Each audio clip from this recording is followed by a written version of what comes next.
Hello, flower friend. This is Jen, and you are listening to the Floral Hustle podcast.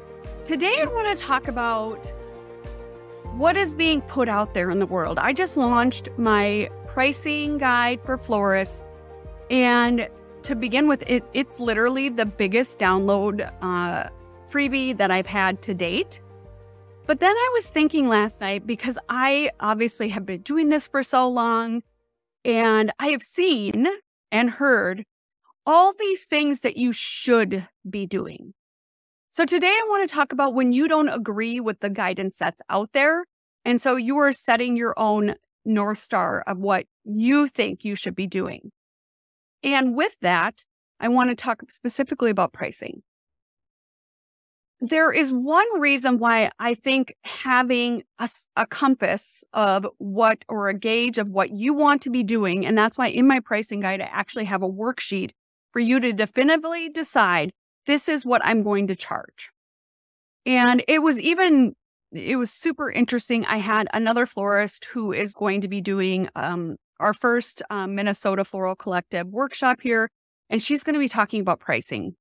And I sent her the guide, and it's funny because she said, I pretty much priced to get to the same number that you got, but just in a different way. So I do think that everybody does something differently. She said that I charge a little bit more for my setups and things like that. And I don't charge really full markup on my supplies. I usually just charge my full markup on my flowers. And, she just gave me a feel for how she was different. And I just thought that was so interesting because I had a perception that pretty much this was kind of for any successful, that's what I deem her as, a successful business owner, like that she was following that. But she had her own secret sauce to get to the same place. So literally, you can take the guide and or all the things that people are saying, you can take that and tweak it and mold it to what works for you.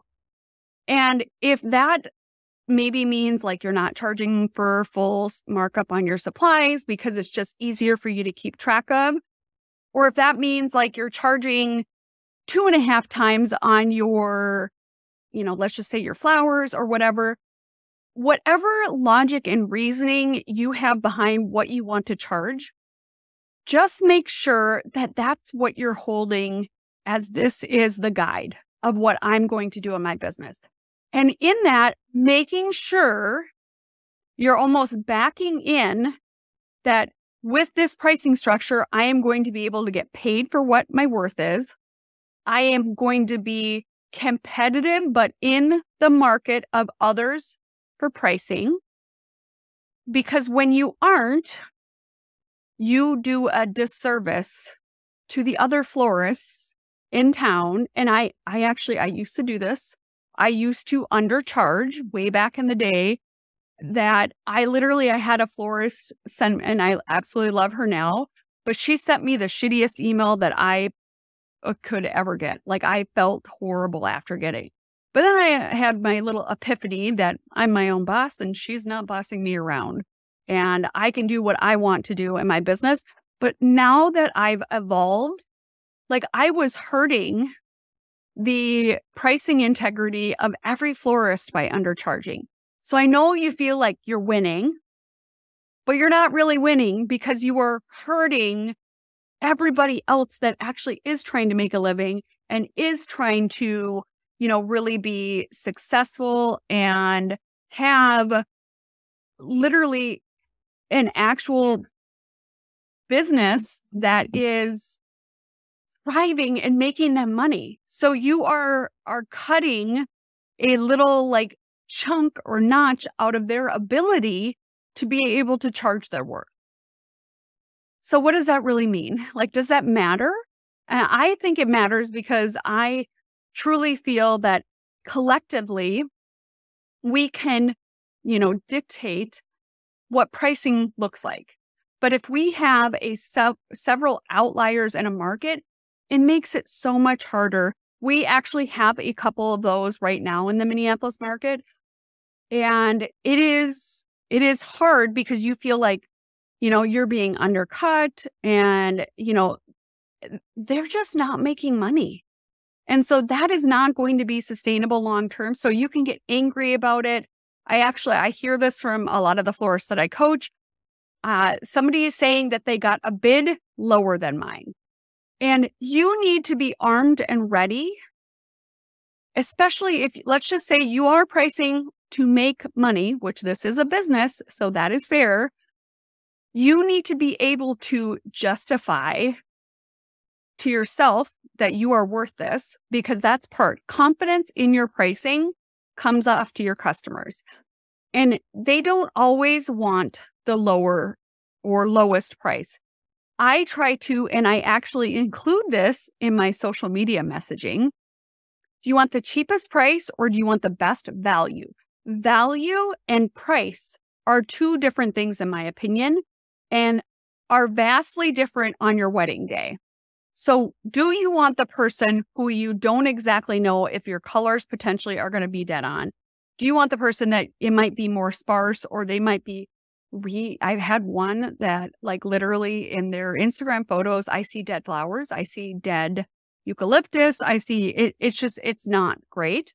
But as a consumer, you don't see that. So I try to educate as part of my social media strategy so that people can understand there are differences in pricing, but most florists, as long as they are delivering similar ideas, similar pictures, whatever it may be, most florists are not going to be like this night and day difference.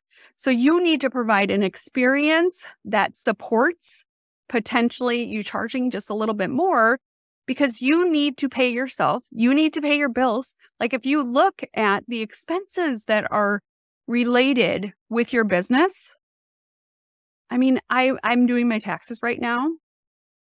It's a lot. There are a lot of expenses, like my website, and then part of my cell phone, part of my internet, my business insurance, my personal development expenses for courses, coaching, all of those things, and then Canva. And for the floral hustle, I have a bunch of additional expenses outside of that, like podcast editing and just all the things. So there are expenses, and you need to make sure those can be covered. The rent, I pay myself for use of my garage, literally. That needs to be covered. And it's not a little expense. I think we pay like $7,700 or something like that from the business to us, which then we have to pay personal taxes on, which is kind of funny. But you need to make sure you can cover those expenses and that they're fair. And so if you aren't pricing for profit, you are going to have a hard time to be able to pay yourself a wage that is going to sustain you, that is going to pay the rest of your bills, all while being fulfilling and you really loving your job. Because when you are not making money, it's really easy to start not loving your job, and it's really easy to get resentful. It's really easy to feel like you don't add value, because if you're not paying yourself, you feel like you're just being underpaid, and like, why would I want to keep doing this? So then you're going to think a day job, which has a consistent paycheck, is going to look more appealing. And if you just structure everything and do the work to build your business, you're going to be able to make more than that day job, but you have to do the work.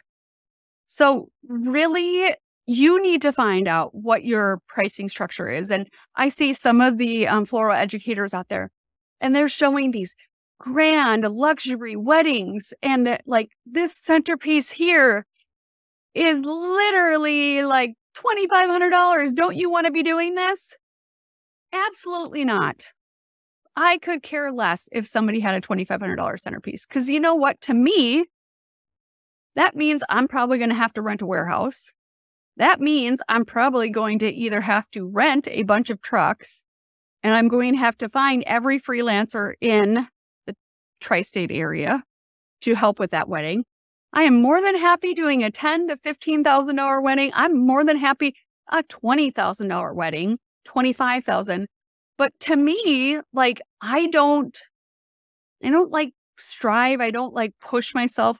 Like, I don't define my success with doing a grand luxury $50,000 wedding with centerpieces or a big thing that's $2,500 or something. So you define your success, you define what you want to follow, but just follow it. So you're making sure that you're being profitable, that you are really loving all the facets of your business and they make sense, and that you aren't hurting the marketplace because you are competitive and delivering value, but not undercutting and undercharging all of your other flower friends, which will also make them resent you and make you the one. We have one here that everybody kind of talks about as being the one that undercharges and hurting everybody else because they are undercharging so grossly. So I hope that was a little helpful. If you haven't downloaded my pricing guide, please, please, please go get it. It is so, people are downloading it and loving it. So go to thefloralhustle.com/pricing.